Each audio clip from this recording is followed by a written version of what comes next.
What's up, YouTube? We are going to do another episode today. Yesterday we did understanding liquidity. Today we're going to do a episode on fair value gaps. The biggest thing that ICT is known for. What is a fair value gap? What is a fair value gap? People are going to hate my definition of this, but that's okay. What is a fair value gap?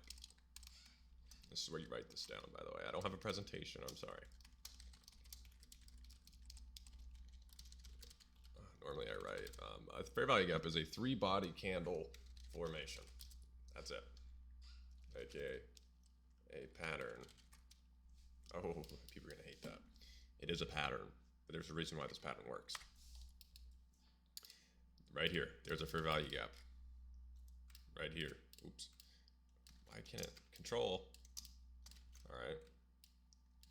All right, I guess we can't do that, but here's one right here, one right here, one here, one here, one here, one here. How do you know which ones to pick? We'll go over that in this video, but this is what a fair value gap is. We're gonna get our little thing out. Everyone loves when I do this, but here it is, three-body candle formation. Here's ooh, I'm sorry, this is not pretty for everybody, but that's okay. Here's our candles right here. And we'll draw our wicks. Try and make it somewhat decent. All right, well, this does not want to play with me today, but imagine that looks good. Here's our wicks. Maybe this wick here, maybe a super long wick here, and maybe make this one kinda like this. All right, this looks very hard to read, but I promise stick with me. So here's sorry, this is one big one, so we'll do here. So this is how we'll draw it, like this. The fair value gap will be this. Let me change this to a whiter color, busy. So here's our fair value gap. It's probably easier if I don't show you this example because you're probably getting confused. And I'm sorry about that. But here's a traditional, like, if you're bearish, which means down close candles, we want to see down movement. Here's a fair value gap right here. This red box underlines a fair value gap. We have three candles that make it a formation. So 1, 2, 3. And how do I get this little area? Like this, how is it like, why is it not this, each of the wicks? Like, why is that not a fair value gap? Because in here, wicks have price action in them, which meaning they have what this looks like on an hourly. It can be in this wick right here, which means it can be up and down. And this is what it means. Remember when I told you open, high, low, close, open, low, high, close? That's what's happening in here. So in this candle, we open, high, low, or open, high, low, close. We open, bullish price action pushed us up here. So there's already been buy side delivery offered, which means going up in this region. But when we push down, there's been not enough buy side in here. That's where we get the fair value. That's where fair value comes from. It's offering buy side at fair value in here because it's only offered sell side delivery. So it has to offer it at fair value. That's where we get the fair value gap term. In here, like I just spoke about, buy side's been delivered up here in this little tiny region. Maybe on a 5-minute to 1-minute chart, you'll see. We can actually scroll down to 1 minute. We'll go to our little thing. Looks a little different on it. You have all this jagged price action. We break lower real fast. And we'll go over why we don't fill that in a minute. Same thing here. We'll go back to our hourly chart. It's a little bit cleaner. There's been no buy side offer here, no buy side delivery. There's been buy side here. There's been buy side here. Where's the buy side not been delivered? And technically, if you want to get really technical with it, it's this. This area would be a breakaway gap, but we'll keep the first term of it very, very simple. Look for this. So this is a bearish example. We'll flip the roles. We'll do a lot of these because I know like what you'll get really good at them, I promise. Same thing here. Sell side's been offered. So is buy side, I'm sure, but we pushed it down. We pushed it up, offered efficiently. We pushed it down, we pushed it up, offered efficiently. We pushed it down, pushed it up, offered efficiently. Pushed it down, pushed it up. Where's the off? Have we done anything in this range? No. There's your buy side imbalance right here. Same thing. Let's do another example. We pushed it up, we pushed it down, we pushed it up, we pushed it down. We offered it completely in this little tiny, but guess what? There's a little tiny area where we didn't offer any.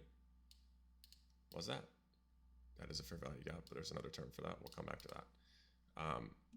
Same thing here. Pushed it up, pushed it down, pushed it up, pushed it up, pushed it down, pushed it down, pushed it up.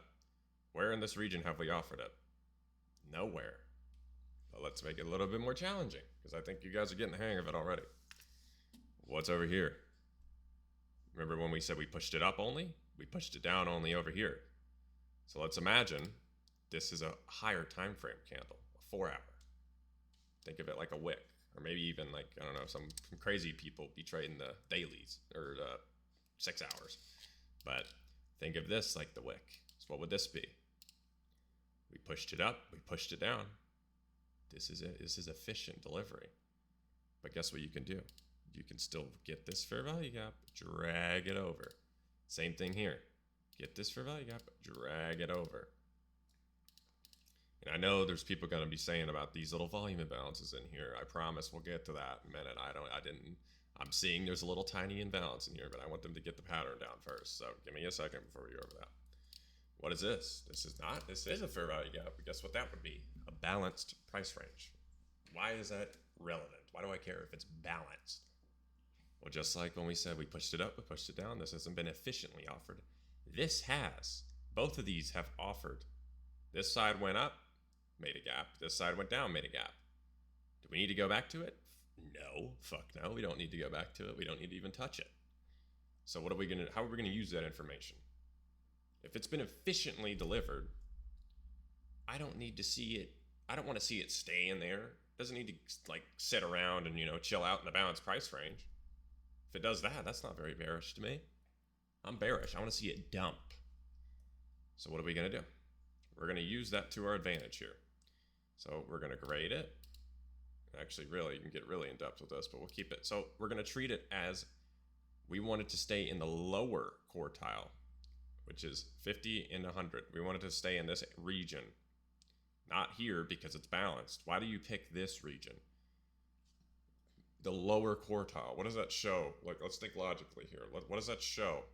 If the price action is staying in the lower quartile of an area that we have defined as a balanced price range, instead of a higher quartile, doesn't that show strength, right? Wouldn't that show that it's strong? Wouldn't that show that it's not giving up the ghost to the buyers, right? It would. It tells us that it's bearish. We can't even reach the upper quartile, and we shouldn't reach the upper quartile. And then you can anticipate it not to reach it, but you just got to keep doing it. I promise, just keep doing it and doing it. So with that information, we're going to grade this, and we're going to look in here. This is where our trades will form. Look for PD rays inside of here on a 15.5. I don't give a shit what time frame it is. What is a PD ray? PD rays are all they are technically, people are going to hate this, but I'm going to really simplify it. Support and resistance. We're not even going to spell that because I'm going to fuck it up, but support and resistance. We're not support and resistance traders, but it helps people understand that this is what's going to help it. This is what's going to really, those are our levels. PD rays are just levels. I'm not going to do some scientific definition of ICT on PD rays. Okay, it's ridiculous. They're fucking levels. We trade off PD rays. Order blocks are PD rays. Fair value gaps PD rays. Breakers are PD rays. All that shit is a PD ray. That's just a scientific term for that shit. But I'm not going to go and start scientifically mind-fucking everybody about that. So anyways, let's see. Actually, let's dive a little bit more into this because we're talking about balanced price range anyways. So we're using a lower quartile, but what if we go higher, right? What if? Play the what if game. What if we pierce this? Why is this level red on your chart? Why is 50% important? 50%, half of a gap. The midpoint. The midpoint, if we're bearish, I want to see respected. I don't want to see it close above the midpoint. Wicks are permissible, all right? You have to get used to that. If you trade in Q, you probably are used to it at this point. But Wicks, we don't really care about Wicks. We care about where it closes. Open high close right here, or open low high close. Sorry. We close below 50%. That tells me it's respecting this fair value gap completely. It can still respect it and go over it, but I don't like it. It doesn't make me a fan of the move, and it's just not good. I don't like it. I'd be very skeptical then, but which is also a precursor to when we're starting to flip or just consolidate completely, just off of that level. Isn't that crazy? We have 10 minutes so far. We're doing pretty good. So, 50%. That's sensitive. Remember how I told you? Or actually, I don't think I told you yet about that. But 50%, we call that consequent encroachment. CE. Just call it CE. When people refer to a gap, they say CE. Gaps are what I just said here, and wicks are gaps. Wicks is going to have its own episode because there's just so much shit with them. And then I'm going to do another episode on gaps, but this is just traditional gaps. This is just fair value gaps, and then we'll do inversions. This is why did you pick this one instead of this one? This is what this one is. It's a balanced price range and an inversion and a civvy. Really strong point. Really, really strong. Inversion, fair value gap. So if we're bullish and we flip it and just go straight through it, it's an inversion. Ever seen people trade IFVGs? This is what this is. That's all it is. It inverses the gap, but it flips its role. It's going to now offer support to go lower. And what are the rules with an inversion? When I see an inversion in the bearish market, same thing. I want it to stay in the lower half, lower quartile, 50 and below. I don't even want to see it touch 50. I want to see it stay in 75 to 100 really, but in a perfect world, that would be preferred. But look at what we do. We're just sitting there. Our bodies are just tap it and they stop. That is so bearish. And I promise you, we're getting somewhere with this.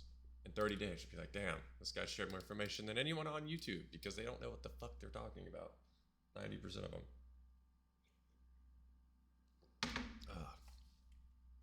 All right, let's get on with it.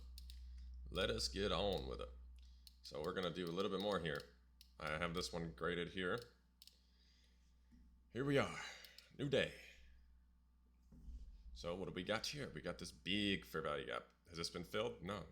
Can it fill it? Absolutely.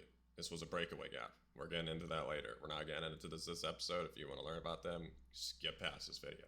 This is just traditional gaps. We'll talk about these in a minute too. They're not this next video, I promise.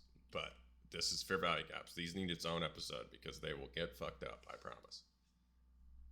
Here we go. So this is a daily chart. Remember how you determine that. It actually says 1D. That's 1 day. We have our fair value gap right here. Same thing. We're going down. If you've ever seen something like this where this is a mitigation block, but guess what they are? Also an internal model. We'll learn about that later. But we have an internal model. Already, this looks clean to me. It's going a weekly. What is this? Huge fair value gap, breakaway gap. We'll learn about that later. I promise. You guys are going to get it all. I promise. Just wait. Look at this big thing. So we have one inside of a bigger time frame one. And then we have this, which we will talk about after this video, which will be order blocks. But we'll keep that on our chart. So we have this, so we have all this stuff in here. That's a higher time frame. That is a big, big, big. And remember how we said, last video where we said understanding liquidity. What's our internal, what's our external? Well, guess what this is classified as? Fair value gaps are internal range liquidity. So guess what? That's going to help you guys in bias, I promise. But just keep that in mind. I'm building on this. I am building on this. Oh, I did not mean to delete that. This is internal range liquidity. Here we go. It's going an hour. It's hard not to do bias with all this stuff. But here we are. What do we have here? What did we just do on this side? What is this? Inversion. What is this? Buy side. What are the rules? Upper quartile. CE as well. What should this be? It should be respected on both. So let's see what we do. Bang, what do we do? What do we do? It's so hard to make people believe because I don't skip this shit. I don't think I've ever looked at this chart in 2017. I have so much data on this stuff. And this is all, I'm learning 2017 with you all right now. And it's so hard to make people believe that. Because they're going to be like, you found the nitty gritty example in 2017 of August. Who the fuck is going back to that? Like, I'm the only weirdo that goes and tests 20 years back just because I love back testing. And I got so much information to share because I back tested so long. But here we go. What do? Bang, we take out that high. Let's see what happens on the hourly. Well, what do? We respected it. I mean, it's not that hard, I promise. It is hard in the beginning, maybe, because you don't know what you're looking for, but I'm telling you, baby steps it. Baby steps. What do we do on the 4 hour? Inversion. What is this? What is this? What we do up here, remember? On the hourly chart? Remember this part? What would this one be? Except everything is fractal, I promise. What would this be? We were up here. What was different about this?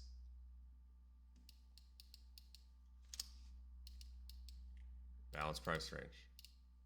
What does that mean? I don't want to see it sit around and just chill out in there. I want to see it leave it. It's balanced. Doesn't need to do anything. What do? We don't even touch it. We don't even touch it.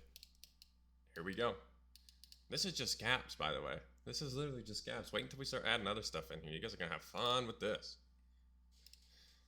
Oh, man, I'm getting fucking ahead of myself. I'm trying not to do bias while I'm doing this. It's really hard. Let's do it.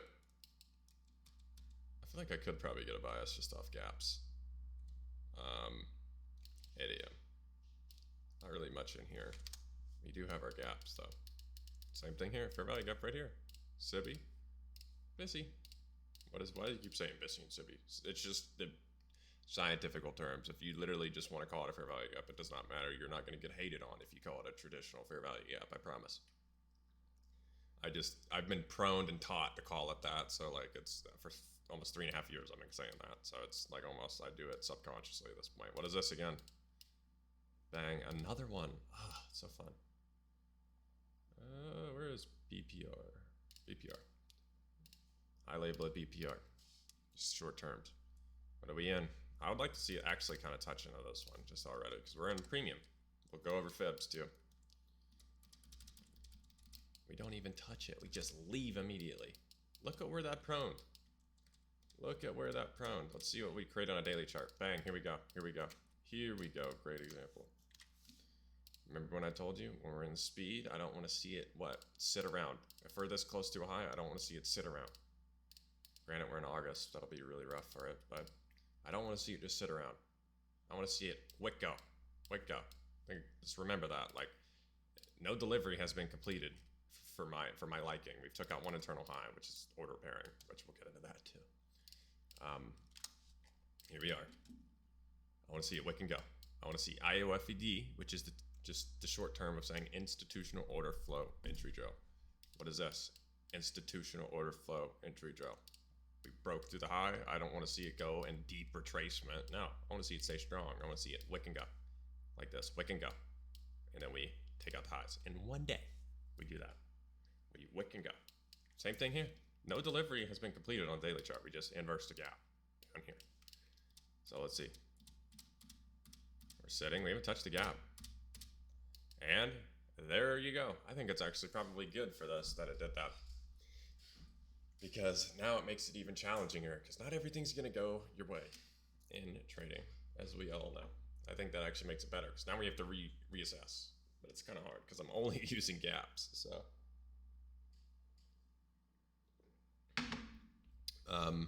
we'll add other stuff into why we could think about this. But same thing here. I mean, honestly, these little small gaps like this right here and these little order blocks like this, they play a major role in retracements. So I wouldn't be surprised if we can get a institutional influential drill. Yep, we slowly migrate up. But you did get a nice little IOFED right here, which is what I just told you. That fair value gap. This is the same thing here. We made another balanced price range. Do we need to come up here? No. So we're going to reference the lowest. That one. IOFED right here. We did it. Bang, we shoot down. We took out that low. That doesn't mean we're not bearish, or sorry, bullish. It's giving hints that we're bearish, but I'm not sold yet. If we're respecting this, it's not screaming but bearish to me. We should be running through that, and we're just generating. I wish there was an example of us touching the CE as well. So we made a balanced price range. Do we need to come up here? No. So if we do, what does that mean? I don't like it. I don't like it. That's it. And the crazy part is, if we really technically count this is still holding, but we'll get into that in a minute. Here we are, generating. We took out that low. I could see a prime reversal here. So that's not screaming bearish to me. That's screaming. That's just screaming. This is just. I mean, August shenanigans. To be quite honest with you, it's just hunting liquidity, just a big Asia. But I'm not bearish. Like, I can look at this and be, no, I'm not bearish. Like, if we're trading in this again, that does not scream bearish to me. I don't need shit. I don't need to look at anything else. I can use my logical sense. 10 p.m. All right, let's look at the day. So we went all the way up and traded back into here. Why did we do that? We took out a low, wicked it, came back up. Closed above that closed candle. Went, ooh, nope, don't do that, FX replay. Disrespected CE on both. That's not screaming bearish. It's not screaming really anything. It's screaming neutral. So you got to be a scalper in those type of days. But using what I know, I'm bullish. I don't give a shit. I'm going to be calling for bullish. If we run back down, even so, I don't care. I don't need to see it. If it runs back down and takes out a low, I'm still bullish. I can trade intraday shorts. Oh, we already missed our intraday short to this. But I want to see this respected. What do we do? We're respecting it. Let's see if we can give up the ghost and go. Very horseshit price action. Oh, we made a daily gap as well. Oops. I'm ahead of myself. Look at that precursor though, just for you knowing gaps. Isn't that crazy? It's hard because I can't use anything and talk about anything else. Why is this one different? This one's gonna be tricky, but we held this down close candle. Honestly, you just kind of have to expect August and September should give up the ghost and just start running highs. There you go, you get your thing. Breakaway gap, traditional fair value gap. Should hold. That one should be respected. Let's see. Let's play it out. Not very difficult. This is just gaps. Wait till we get into bias stuff. That's the fun part. I love talking about bias stuff. Like, that's where it gets interesting. Because it's like, you don't need all this stuff to do bias, but you can. You can make it as difficult as you want it to be. It doesn't have to be difficult though. This will stop on gaps. I'm trying to keep everything under 25 minutes because y'all's attention span is trash. So, hope you learned something on gaps today. I'm going to do another video on gaps. Don't worry. This is just introduction to gaps. This is all it is. It's just the introduction. Plain and simple cookie cutter approach. Wait until we get into the other one. They're going to be fun, bro. I'm excited. You should be too. Without further ado, hope you guys have a blessed rest of your day, and I'll see you tomorrow.